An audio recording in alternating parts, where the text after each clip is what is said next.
أعوذ بالله من الشيطان الرجيم. بسم الله الرحمن الرحيم. الحمد لله رب العالمين الرحمن الرحيم مالك يوم الدين إياك نعبد وإياك نستعين اهدنا الصراط المستقيم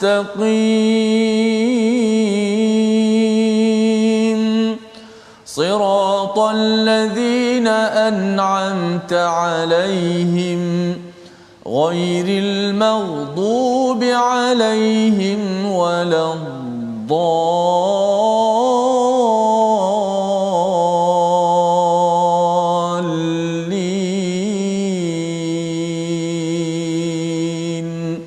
آمين. Assalamualaikum warahmatullahi wabarakatuh. Alhamdulillah wassalatu wassalamu ala Rasulillah wa ala alihi wa man walah. Syada la ilaha illallah, syada Muhammadan abduhu wa rasuluhu. Allahumma salli ala sayidina Muhammad wa ala alihi wa sahbihi ajma'in. Amma ba'du. Apa khabar tuan-tuan dan puan yang dirahmati Allah sekalian? Kita bersyukur pada Allah Subhanahu wa taala pada hari yang berbahagia ini untuk kita sama-sama meneruskan pelajaran kita daripada surah Al-Hijr ayat yang ke-16 halaman 263 untuk sama-sama kita menghargai kepada bagaimana seriusnya betapa Allah menjaga kepada Al-Quran dan Allah menjaga kepada para makhluk, dan kita sentiasa ingin memahami tentang perkara ini, perkara-perkara yang mungkin bagi kita sebahagiannya ilmu-ilmu ghaib ataupun ilmu ghaib yang perlukan bantuan ilmu daripada Allah Subhanahu Wa Taala, dan bersyukur Allah berikan hidayah untuk kita sama-sama pada hari ini juga bersama Ustaz Tirmizi Ali. Apa khabar Ustaz? Alhamdulillah. Allah. Alhamdulillah kita bersama hari ini Ustaz ya. Betul. Pada halaman 263 untuk sama-sama kita teruskan belajar dan memohon hidayah daripada Allah Subhanahu Wa Taala. Mari sama-sama kita saksikan apakah sinopsis bagi halaman kita pada hari ini, iaitu pada ayat yang ke-16 kita melihat iaitu Allah menceritakan tentang langit ya, beberapa bentuk kuasa Allah berupa penciptaan langit dan bumi, peniupan angin, menghidupkan dan mematikan, pengetahuan yang komprehensif, dan juga tentang al-hasyr. Apakah maksud al-hasyr? Kita akan sama-sama lihat sebentar nanti insya-Allah. Kemudian kita akan sama-sama ya berbincang segala perkara ini dalam awal mula penciptaan manusia, bermula pada ayat yang ke-26. Bagaimana perintah kepada para malaikat untuk bersujud kepada Nabi Adam alaihissalam, dan juga sikap iblis yang menolak untuk bersujud kepada Nabi Adam, padahal para malaikat yang mulia memuliakan Nabi Adam alaihissalam. Jadi ini adalah antara perkara yang kita akan belajar, yang kita akan baca. Kita mulakan dengan ayat 16 hingga 23. Kita mulakan dulu dengan doa kita, subhanakala ilma lana illa ma 'allamtana innaka antal alimul hakim rabbi zidni ilma. Bersama Ustaz Tirmizi. Baik, alhamdulillah, terima kasih Fadil Tuan Fazrul, penonton-penonton, sahabat-sahabat Al-Quran, apa khabar semua? Mudah-mudahan sentiasa sihat belaka insya-Allah. Teruskan share rancangan kita My Quran Time, baca faham amal. Kita sebarkan Al-Quran, memudayakan Al-Quran dalam kehidupan kita sehingga ia menjadi sebati dalam diri kita Al-Quran ini, dan kita menjadi ahlul Quran insya-Allah. Baik, kita akan memulakan bacaan kita daripada muka surat yang ke-263, bermula ayat 16 hingga 23. Dan ayat ini kali ini ayatnya pendek-pendek ya. Paling panjang pun satu baris saja. Kan? Yang lain ada dia separuh. Mana mudah untuk bacaan kita, dan kita boleh insya-Allah dapat memfokuskan lagi, kerana ayat dia juga sebagaimana bincang-bincang Ustaz Fazrul kata, oh dahsyat juga surah Hijr ni, dia pak dia bagi-bagi tu. Macam mana tu kita baca dahulu insya-Allah ayat 16 hingga 23 dengan sedikit bacaan Qurdi insya-Allah. A'udzubillahi minasyaitonir rajim. ولقد جعلنا في السماء بروجا وزيناها للناظرين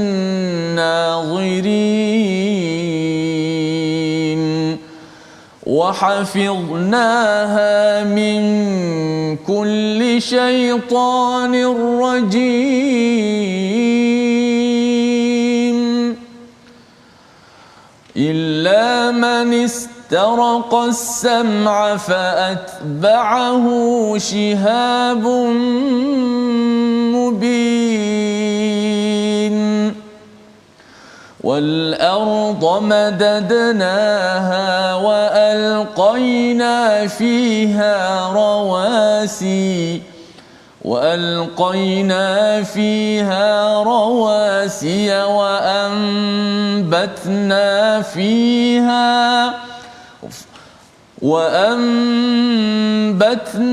فيها من كل شيء موزون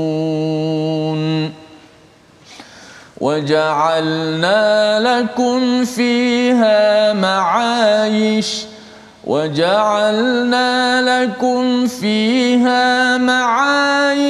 ومن لستم له برازقين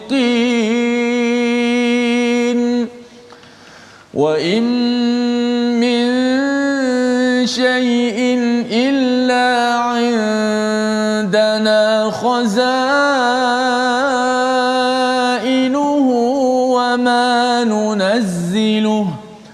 وما ننزله إلا بقدر معلوم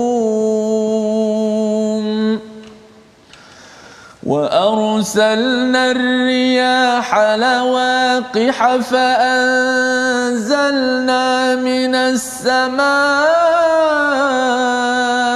ماء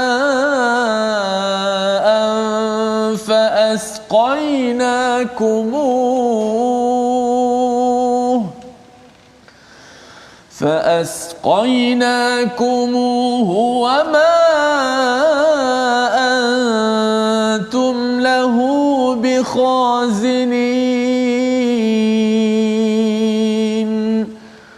وإنا لنحن نحيي ونميت ونحن الوارثون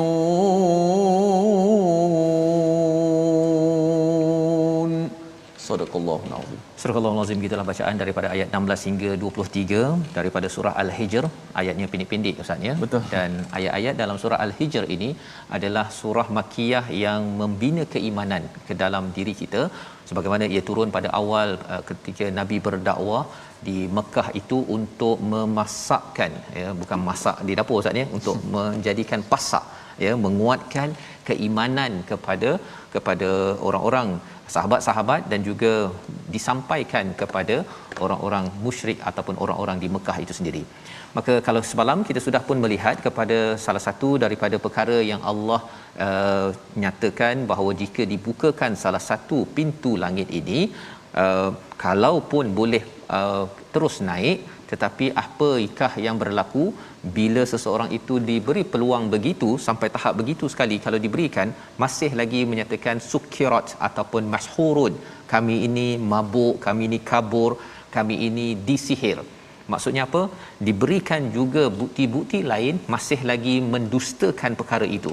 Jadi Allah suruh kita berfikir, kepada semua manusia untuk berfikir, menguatkan keimanan. Inilah antara ayat yang kita lihat pada ayat 16. Dan sesungguhnya kami telah menciptakan gugusan bintang di langit dan menjadikannya kelihatan indah bagi orang yang memandangnya. Ya, satu, bila Allah menggunakan perkataan ja'ala dalam al-Quran Ustaz ya, maksudnya bukan sekadar dijadikan, tapi dijadikan dengan ada tujuan. Ya, jadi bila kita lihat ja'alna fis sama'i buruja, ada gugusan-gugusan bintang, ia bukan sekadar dijadikan cantik kepada pandangan, tetapi dia ada fungsi. disambung pada ayat 17 itu, iaitu kami menjaganya min kulli syaitanir rajim, daripada syaitan yang direjam ataupun yang dilaknat oleh Allah Subhanahu Wa Taala. Jadi satu cantik seninya tetapi ada fungsinya. Ini konsisten di dalam al-Quran. Apa yang kita tengok dalam al-Quran pun dia punya seninya, kita dengarnya bagus dari segi bacaannya, dari segi pendengarannya, itu seninya Ustaz ya. Tetapi ada fungsinya adalah untuk menenangkan hati kita, untuk menjadi sumber hidayah kepada kita. Jadi itu adalah ciri yang perlu kita ambil, iaitu antara seni dan juga fungsi. Memang kena cantik apa yang kita buat dalam kehidupan kita seharian, ya, di rumah kita ataupun dalam apa jua pekerjaan kita, tetapi pastikan yang cantik itu ada fungsi. Ia bukan sekadar kita letak langsir sahaja cantik tetapi tidak berfungsi untuk menutup daripada pandangan-pandangan yang tidak baik, ataupun mungkin untuk mengelakkan daripada cahaya panas menyebabkan elektrik digunakan pada waktu PKP ini makin meningkat. Ini kaedah berfikir yang diajarkan di dalam al-Quran. Kemudian pada ayat yang ke-18, illa manistaraqas sam'a fa atba'ahu shihabun mubin, iaitu kecuali syaitan yang mencuri-curi berita tetapi dapat didengar oleh malaikat lalu dikejar oleh shihabun mubin. Ini adalah menunjukkan bahawa ada syaitan yang juga di kalangan jin yang boleh juga mendengar-dengar apa berita yang dibawa oleh para malaikat. Apakah yang dibawa oleh para malaikat? Kalau kita pergi nanti pada surah 70 tentang Al-Ma'arij Ustaz ya, maksudnya malaikat ini setiap hari pada di langit ini naik turun untuk membawa maklumat-maklumat daripada Allah SWT, daripada langit yang atas untuk dilaksanakan. Ada banyak rahsia yang dibawa oleh para malaikat. Jadi syaitan di kalangan jin ini ingin mencuri, mendapatkan maklumat-maklumat. Inilah yang nak dibekalkan pada bomoh, nak dibekalkan kepada tukang sihir dan sebagainya. Tetapi mereka mencuri dengar, tak sama dengan mendengar. Sudah tentunya ia adalah musuh, maka fa'atba'ahu shihabun mubin, ia akan diikuti oleh shihab. Ada yang menyatakan ini adalah meteor, ada yang kaitannya dengan tahi bintang, tetapi yang pastinya ialah ini adalah semua rahsia-rahsia di angkasa raya yang berlaku dengan tujuan.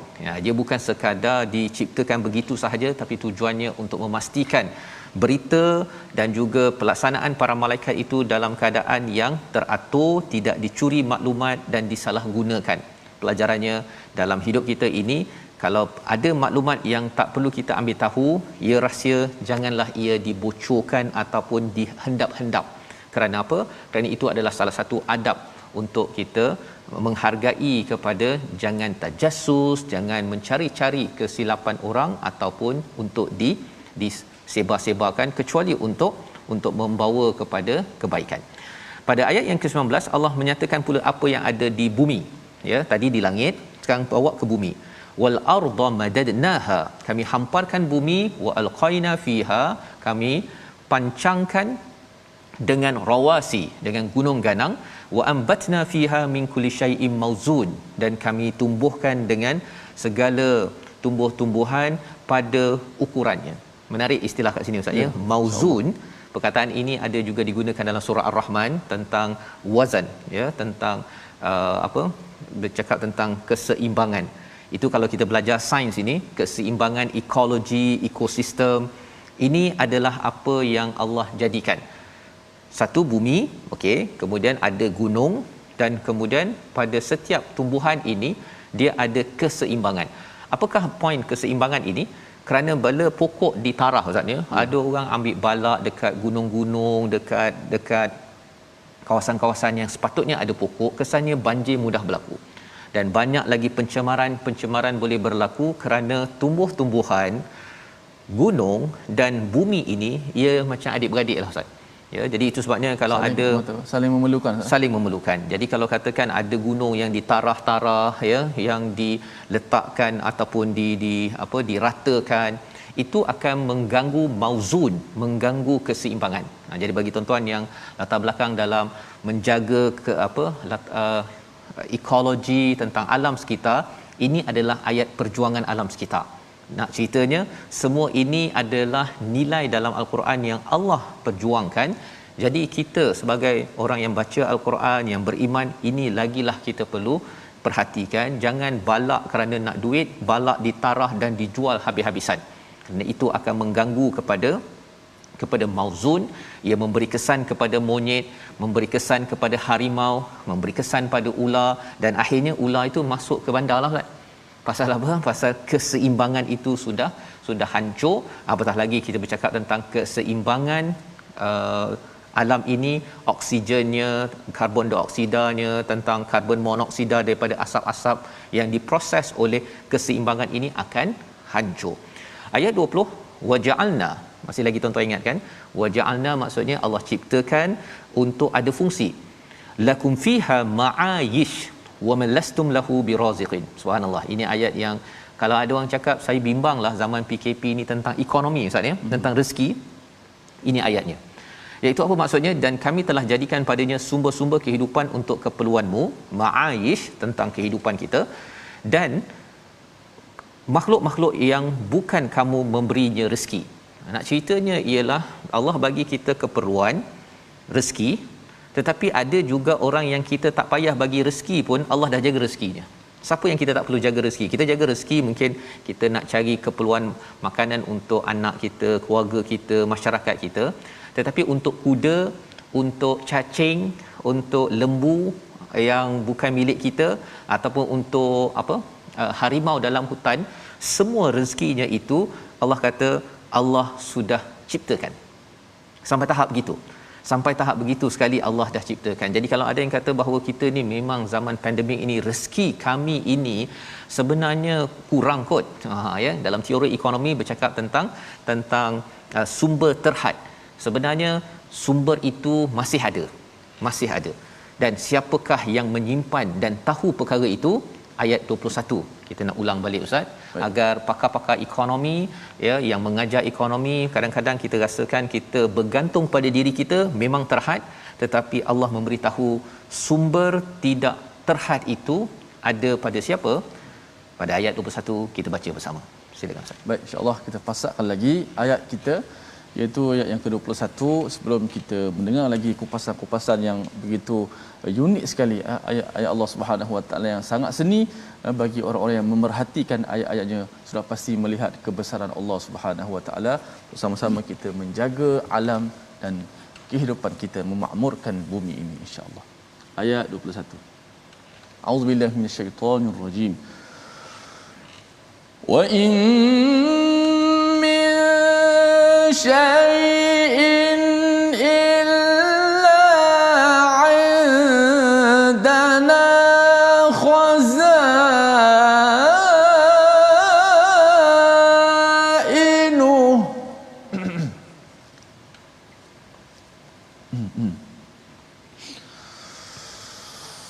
وإن من شيء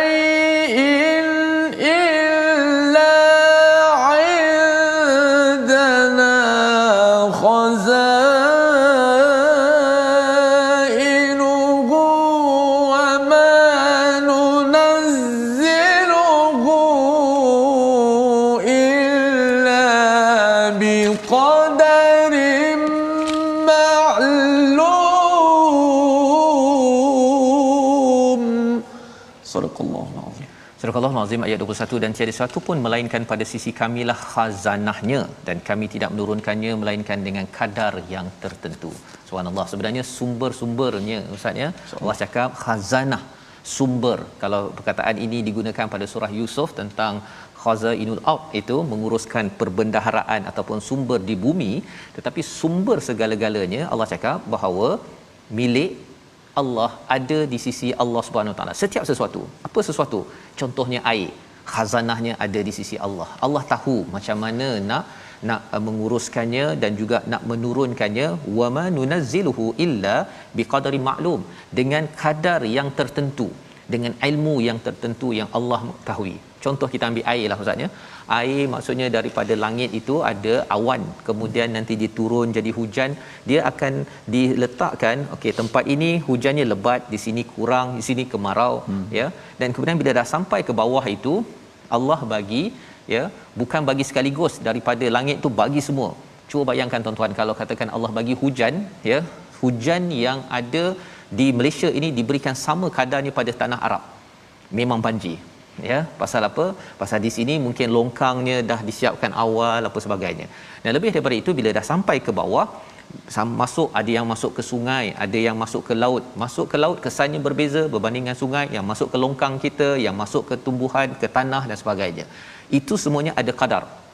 Cuba bayangkan kalau katakan air itu masuk dan tidak menyerap. Tidak menyerap, Ustaz, ya. Semuanya berada di permukaan, habis banjir. Serapan itu pun juga biqadari maklum, diukur, dan siapa yang tahu kadar maklum, yang berilmu perkara ini, sudah tentunya daripada Allah Subhanahu Wa Taala. Dan itu juga yang akan meruap. Nak meruap, nak kena ada suhu yang tertentu, Ustaz. Maksudnya bila dah panas sangat, dia naik, air itu naik jadi awan balik. Cuba bayangkan air yang di bumi tidak meruap, apa jadi? Awan tak cukup, awan tak cukup, hujan tak cukup, dan akhirnya habis keseimbangan. Itu baru kita cakap tentang air, belum kita cakap tentang oksigen, belum cakap tentang cahaya. Allah tak bagi cahaya matahari ini sederap pum turun kat kita, habis terbakar di TV Al-Hijrah.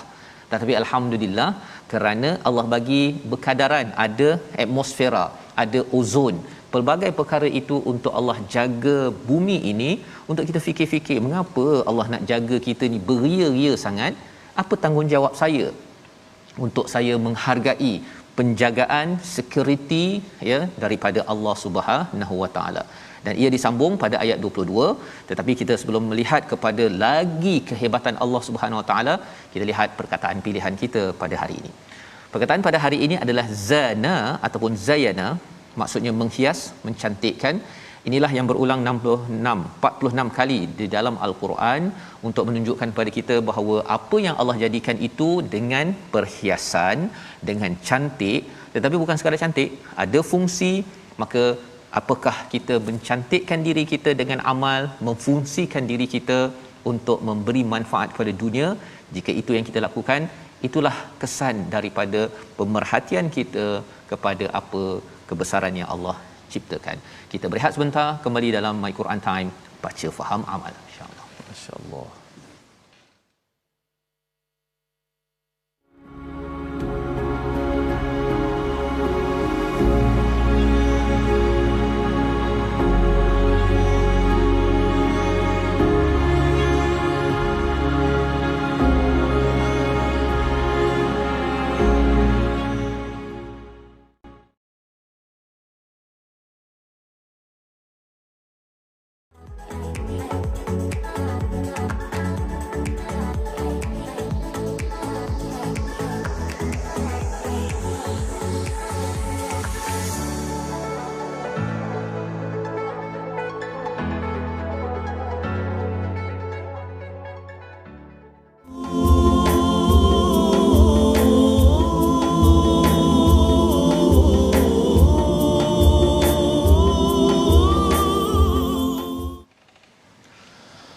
Alhamdulillah, terima kasih kepada semua penonton-penonton, sahabat-sahabat Al-Quran kerana terus setia dalam rancangan My Quran Time. Tadi kita dah mendengar bagaimana kupasan-kupasan yang begitu menarik sekali dalam ayat muka surat yang ke-263 ini, supaya kita dapat memakmurkan alam bumi yang Allah Ta'ala amanahkan kepada kita, dan kita ingat semuanya kembali kepada Allah, kita mentauhidkan Allah Subhanahu Wa Ta'ala. Saya ingat dalam surah Al-An'am yang pernah kita belajar dahulu, Ustaz, wa ma tasqutu min waraqatin illa ya'lamuha, tidak gugur satu daun pun melainkan Allah tahu.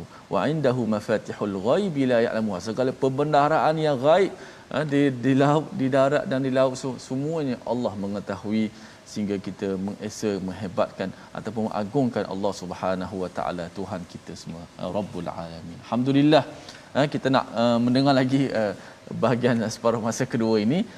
Namun kita nak belajar sedikit tajwid pada hari ini. Kita berada di hujung-hujung perbahasan hukum mad wajib muttasil dan juga mad jaiz munfasil, yang mana hari ini kita nak melihat alamatul mad, alamat ataupun tanda mad dalam penulisan ataupun apa nama ni, dhabtul Quran. Kerana para ulama, antaranya Al-Khalil Ibnu Ahmad Al-Farahidi rahimahullah, ulama yang merupakan guru kepada Sibawayh, tak silap saya Ustaz Fas, dia yang meletakkan tanda mat tu dalam Quran. Memang memudahkan untuk manusia membaca dan menghafalnya. Kita lihat di slide yang kita sediakan, yang mana alamat tu maksud bukan address masuk alamat sini maksud dia tanda lah, bahasa Arab tanda. Mat dalam Al-Quran diambil daripada perkataan mat. Dia ada daripada dua huruf, mim dan dal. Kalau ada kita lihat mushaf yang lama dulu, memang diletak mim dengan dal terus menandakan mat. Maka diubah, dibuangkan kepala mim sedikit dan dibuangkan dal, dicantikkan sikit, dibuang dal yang bahagian atas itu, maka jadilah misai. Seperti mana misai. Macam misai. Ya, macam misai. Macam-macam yang dinamakan. Hari ni ada yang kata misai, ada yang kata cacing kerawik, saya dengar, ada yang kata ombak dan sebagainya. Tapi ini asalnya, sejarahnya bukan saja letak macam tu ya. Dia ambil daripada perkataan mat, mim dan dal, dibuangkan sikit kepala dan dibuangkan bahagian atas dal itu, maka diletakkan di atas huruf alif ataupun waw, yang ya dan ya yang dibaca lebih daripada mat tabi'i, yang dibaca lebih daripada dua harakat, maka diletakkan ditanda di atas huruf mat tersebut, menandakan bacaan ini panjang daripada mat tabi'i. Itulah sikit sebanyak berkenaan dengan tanda mat dalam Al-Quran. Maka memudahkan kita semua bila kita baca Quran. Contoh, walaqad ja'alna fis samaa'i buruja, tadi kita baca ayat pertama. Maka bila jumpa je perkataan tanda mat tu, kalau kita tak tahu ni mat apa pula ni, mat wajib ke, mat jaiz ke, mat lazim ke, nampak tanda atas tu panjang tu kan, kalau biru tu kan, kita dah nampak ini tanda ni lebih daripada dua harakat, maka semua dah tahu. Kurang-kurangnya kita akan baca 4 ataupun 5 harakat kalau pada mat wajib dan juga mat jaiz lah. Jadi alhamdulillah, kita kata jazahumullahu anna khaira kepada para ulama dahulu. Mereka ni begitu hebat, betul lumus supaya Al-Quran terjaga, bacaan pun terpelihara. Wallahu taala a'la wa a'lam. Terima kasih ucapkan pada Ustaz Tirmizi berkongsi tadi tentang hukum mad, sejarah mad tu pun saya baru tahu tadi Ustaz ya. Yang panjang tu ingat kan, saja pasal lagi panjang buat jelah macam tu, calit je kan. Rupanya dengan mim dal itu ya, mungkin tulis cepat ke, dibuang dia punya kepala, dia punya ekornya tu, jadilah yang panjang tersebut. Masya-Allah ya. Jadi itu ilmu yang penting nak menceritakan betapa orang-orang terdahulu Ustaz ya, bila mereka tahu bahawa Quran ini dijaga oleh Allah, harapnya mereka adalah sebahagian daripada tentera-tentera Allah yang menjaga Quran ini. Dan moga-moga kita jugalah ya dapat sedikit-sedikit bersama dalam gerombolan yang menjaga Al-Quran sehingga Allah jaga kita. Dan inilah yang kita baca daripada halaman 263 surah Al-Hijr. Kalau tuan-tuan rasakan susah nak ingat apalah isi surah Al-Hijr ini, hijr ni ada kaitan dengan batu ya. Orang pada zaman Nabi Saleh itu dia nak berlindung di bawah batu kerana mereka rasakan mereka terlindung daripada azab Allah. Tetapi sebenarnya azab Allah ini bukan terjaga dengan batu, ia terjaga dengan kita kembali balik kepada wahyu Allah Subhanahu taala. Jadi batu dengan wahyu, manakah yang boleh kita selamat? Wahyu. Ya, jadi itu yang kita tengok, Allah buktikan bahawa Allah memang jaga betul-betul dunia ini. Seperti mana yang kita baca sebentar tadi dalam bab oksigen, air, tanah, segala-galanya, cahaya, Allah dah letakkan pada ayat 21 tadi, biqadari maklum, dengan kadar yang dimaklumi. Zaman sekarang orang kata sebagai data Ustaz. Big data. Sebenarnya lagi banyak data yang kita tahu dengan kadar yang tepat, maka kita dapat melakukan sesuatu proses itu dengan lebih berkesan. Tetapi yang pastinya yang paling tahu adalah Allah Subhanahu Wa Taala. Kita tak tahu, walaupun data kita banyak macam mana boleh predict teka kepada saham ataupun harga sesuatu perkara pada masa akan datang, apa yang berlaku pada ekonomi, politik dan sebagainya, tapi yang pastinya Allah yang mengetahui segala-galanya. Jadi baik kita kembali kepada wahyu Allah. Pada ayat yang ke-22, sebelum kita menyambung ayat 23, Allah cerita pula tentang riyah, iaitu tentang angin yang istilahnya lawaqih. Lawaqih ini maksudnya seperti mengandung maksudnya. Kalau katakan unta itu lawaqih itu maksudnya adalah hamala, hamil. membawa sesuatu. Jadi kita mungkin tengok je angin rasa macam tak ada apa-apa kan. Tapi kalau kita pakai mikroskop ataupun kita pakai alat-alat untuk pembesar kepada apa yang ada di dalam alam kita ini, terutama kalau dekat pokok-pokok itu, angin membawa apa? Membawa debunga. Ya. Di dalamnya ada apa lagi? Di dalamnya ada macam-macam. Ada yang ada virus, itu sebabnya sekarang kita pakai ini Ustaz ya. Dalam angin ini ada macam-macam. Cuma kita tak nampak. Jadi Allah kata apa? Allah kata fa anzalna minas samaa'i maa'a, dan kami turunkan air, kemudian kami berikan minum, wa ma antum lahu bikhazinin, dan kamu tidak menyimpannya. Jadi kitaran air yang kita bincang tadi itu, khazanahnya itu di langit dan di bumi adalah daripada Allah Subhanahu Wa Taala. Jadi bila ada cahaya daripada matahari, kemudian ada angin, ada air, apa jadi tuan-tuan? Berlakulah proses fotosintesis yang menghidupkan tumbuhan. Daripada langit turun apa? Wahyu yang diberikan kepada hati-hati yang ingin menerima. Apa jadi? Hidup hati-hati ini. Itulah ayat 23, wa inna lanahnu nuhyi wa numit. Sesungguhnya kamilah menghidupkan dan mematikan, dan kami akan mewarisi. Apa maksud kami akan mewarisi ataupun kami mewarisi? Kita Ustaznya kerja dapat duit, anak kita bila kita pergi nanti anak kita mewarisi harta kita. Pindah lagi sampai satu masa harta itu akan kembali pada siapa?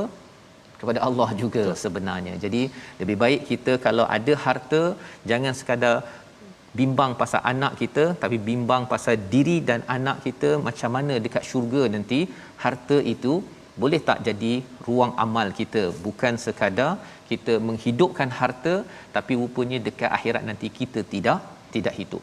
Inilah yang disampaikan pada ayat 24 yang kita nak baca bersama sehingga ayat 31. Silakan Ustaz.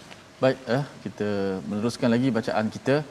Menarik betul kupasan daripada Ustaz Fazrul tadi, mengajarkan kepada kita semua, walaupun perkataan yang moden-moden belaka, tapi sebenarnya memang kita kembali kepada Allah Subhanahu Wa Taala. Harta benda pun sebagai pinjaman saja. Kita wakil saja yang menguruskan, tetapi orang yang bijak sudah pastilah dia melihat ke depan jauh, kerana itulah wawasan dia nak masuk syurga dan sebagainya. Istilah warisin ini Ustaz dalam surah Al-Mu'minun, pasal Firdaus kan.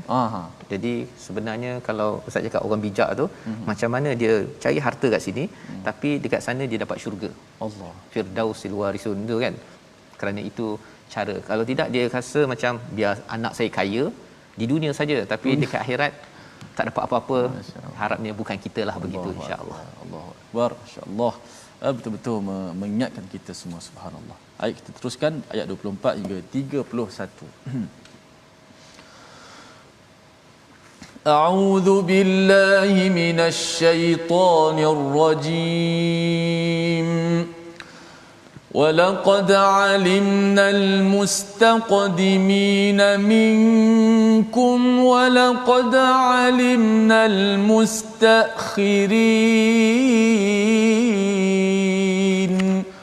وَإِنَّ رَبَّكَ هُوَ يَحْشُرُهُمْ إِنَّهُ حَكِيمٌ عَلِيمٌ وَلَقَدْ خَلَقْنَا الْإِنسَانَ مِنْ صَلْصَالٍ مِنْ حَمَإٍ مَسْنُونٍ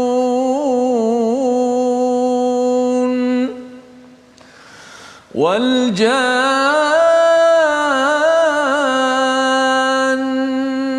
خَلَقْنَاهُ مِنْ قبل من نار السموم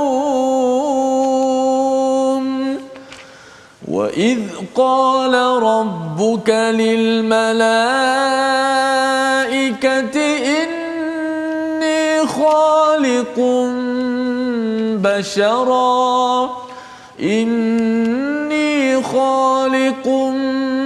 بشرا من صلصال من حمأ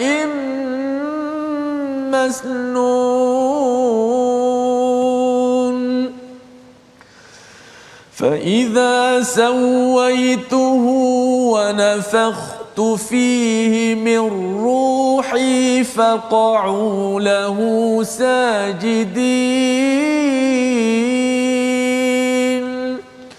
فسجد الملائكة كلهم أجمعون إلا إبليس أبى أن يكون مع الساجدين.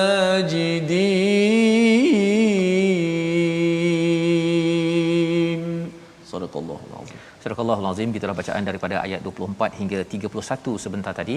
Menyambung lagi pada ayat 24, Allah menyatakan walaqad alimnal mustaqdimin, Allah mengetahui orang terdahulu minkum daripada kamu dan juga orang yang kemudian. Itu satu secara kefahaman. Satu lagi, mustaqdimin ini orang yang terdahulu dalam melaksanakan kebaikan dan juga orang yang bertangguh-tangguh, ya, bertangguh-tangguh dalam kebaikan bila dah mengetahui bahawa Allah bagi macam-macam. Allah bagi macam-macam yang kita dah bincang sebentar tadi. Allah dah jaga alam ini, jaga oksigen kita ustaznya, jaga tanah, jaga cahaya ikut pada kadarnya. Pukul 10 dapat vitamin D. Itu sebabnya sekarang ini digalakkan ustaznya, kalau katakan di rumah pun, walaupun duduk di rumah, kena keluar jugalah ambil cahaya matahari, pasal ia ada kaitan dengan proses untuk vitamin C diproses, pelbagai perkara yang berlaku dalam badan kita. Semua ini Allah jaga. Jadi bila Allah jaga, ada orang yang bersegera berbuat kebaikan, tetapi ada orang mustakhirin, dia suka lambat-lambat ustaz. Kan, bab oksigen, bab makan nak awal, tapi bab solat, bab baca Quran nanti dululah, awak pergi dululah, slow. Kan? Jadi Allah menyatakan wa inna rabbaka huwa yahsyuruhum innahu hakimun alim. Allah akan kumpulkan balik kita, ya, daripada dulu zaman Nabi Adam sampailah sekarang yang dah dapat macam-macam ini akan kumpul balik. Menarik ayat 25 itu ialah innahu hakimun alim, bukannya alimun hakim. Terbalik kan? Terbalik. Pasal apa? Bila dah sampai akhirat, kita akan nampak betapa Allah ini hakim yang penuh bijaksana dan apa yang Allah buat selama ini memang betul-betul tepat. Dan alim, kita memang dah sedar bahawa sebenarnya Allah ni memang banyak ilmu, maklum yang kita dah baca sebentar tadi. Dan itu sebabnya ayat ini ataupun perkataan ini terbalik, ya, terbalik pasal kita dah makin sedar, oh ya Allah, memang betul lah engkau ini maha bijaksana yang memberi keputusan yang tepat dan melaksanakan dengan tepat. Sekarang ini mungkin ada sebahagian rasa bahawa Allah bukan sumber hukum ustaz, ya. Dia rasa nak pakai perlembagaan Quran ke ataupun nak pakai perlembagaan sendiri, dia tidak kisah, tidak berhakimkan kepada Allah Subhanahu Wa Taala. Pada ayat 26 bermula Allah bawakan kepada sejarah manusia. Kami ciptakan manusia daripada salsalim min hama'im masnun. Manusia ini dia daripada turab, daripada tanah, kemudian jadi tin, jadi lazib, ya, kemudian hama'im masnun, kemudian jadilah salsalim min hama'im masnun. Apa maksud salsalim min hama'im masnun? Dia adalah daripada tanah liat yang kering, kemudian dia daripada tanah hitam, dan kemudian pada surah lain bercakap tentang jadi seperti kal fakhar, ya, seperti tembikar yang dibentuk jadilah kita. Itu adalah sejarah ciptaan kita. Bukannya daripada ameba, bukan daripada apa istilahnya ustaz, ya, daripada virus ke, daripada kuman ke jadi manusia ataupun jadi monyet ke. Itu semua teori-teori yang tidak ada asas. Dan Allah menyatakan tentang jin daripada sebelum kamu ini, maksudnya jin dah ada sebelum manusia, daripada naris samum, daripada api yang sangat panas. Kemudian bila diciptakan diciptakan Nabi Adam, Allah bercakap kepada para malaikat bahawa inni khaliqum bashar, ya, min salsalim min hama'im masnun. Allah ulang balik semula. Diciptakan daripada tanah yang dibuat daripada tanah lumpur yang dibentuk, dan kemudian bila ditiupkan roh maka disuruh untuk bersujud. Ini poin penting tuan-tuan, ya. Maksudnya apa? Bila disuruh sujud kepada para malaikat, apa yang dibuat oleh para malaikat pada ayat 30, Allah cakap fasajadal malaikatu kulluhum ajmaun. Ayat ini sebenarnya cukup dengan istilah fasajadal malaikah. Dah cukup ustaz, ya. Tapi Allah tambah kulluhum. Dah cukup dah semuanya. Tapi Allah tambah lagi ajmaun, semuanya. Mengapa ayat ini amat special pada ayat 30? Malaikat yang mulia bila tahu bahawa Allah memuliakan Nabi Adam bukan kerana tanah tetapi kerana ditiupkan roh, disuruh oleh Allah untuk sujud, malaikat tahu bahawa ini adalah sesuatu yang mulia, maka mereka muliakan semuanya. Illa iblis aba an yakuna ma'asajidin, kecuali iblis. Bila cakap tadi malaikat kulluhum ajma'un, maksudnya tidak ada satu malaikat pun yang tidak bersujud. Kalau ada yang kata bahawa iblis ni dulu dia malaikat kemudian dia jadi iblis, itu tidak betul. Itu adalah pendapat-pendapat daripada ideologi agama lain. Dalam Quran, iblis adalah daripada jin, seperti mana dalam surah Al-Kahfi. Di sini Allah kata ada di dalam peristiwa Nabi Adam, malaikat dan iblis ini, iblis wujud tetapi dia tidak mahu bersujud. Dan iblis tidak pernah menjadi malaikat. Itu penting kita faham agar kita tak adalah cakap mungkin kita ni buat jahat ustaz, pasal dulu kita macam malaikat tapi tiba-tiba malaikat pun boleh jadi iblis. Mana awak dapat fakta tu? Tu dalam Quran mana ada? Tidak ada, ya. Itu pendapat daripada agama lain.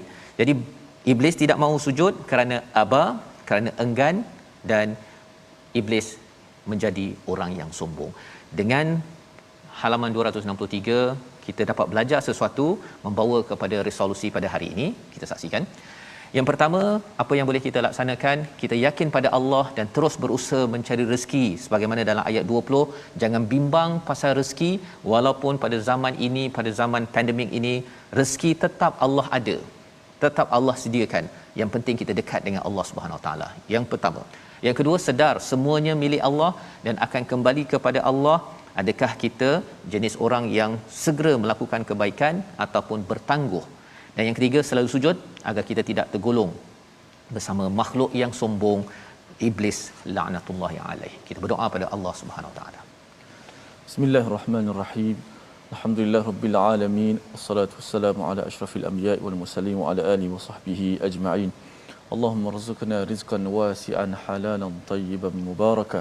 Ya Allah, rezekilah kepada kami rezeki yang luas, yang halal, lagi baik, yang diberkati. Ya Allah, kurniakanlah kepada kami apa-apa yang Kau berikan kepada kami dan berkatilah apa yang Kau berikan kepada kami ini. Ya Allah, ya Allah, kami rezeki datang daripada-Mu. Ya Allah, Engkaulah pemilik rezeki, Engkaulah yang memberi rezeki kepada sesiapa yang Kau kehendaki. Ya Allah, ya Allah, berikan kepada kami ilmu yang bermanfaat. Ya Allah, ya Allah, berikanlah kepada kami ilmu yang mendekatkan kami kepada-Mu. Ya Allah, ilmu yang akan bertambah takwa kami, bertambah akan amalan kami kepada-Mu. Ya Allah, ya Allah, jadikanlah orang-orang sentiasa bersujud kepada-Mu. Ya Allah, ya Allah, jadikanlah kami orang-orang yang sentiasa memperbanyakkan sujud kepada-Mu. Ya Allah, berzikir, membaca Al-Quran dan sentiasa mengingati-Mu. Ya Allah, ya Allah, kurnialah ketenangan dalam kehidupan kami. Ya Allah, ya Allah, kurnialah kebahagiaan dalam keluarga kami semua. Ya Allah, ya Allah, berikanlah ketenangan, kebahagiaan di dunia dan berjayakanlah kami masuk dalam syurga-Mu. Ya Allah,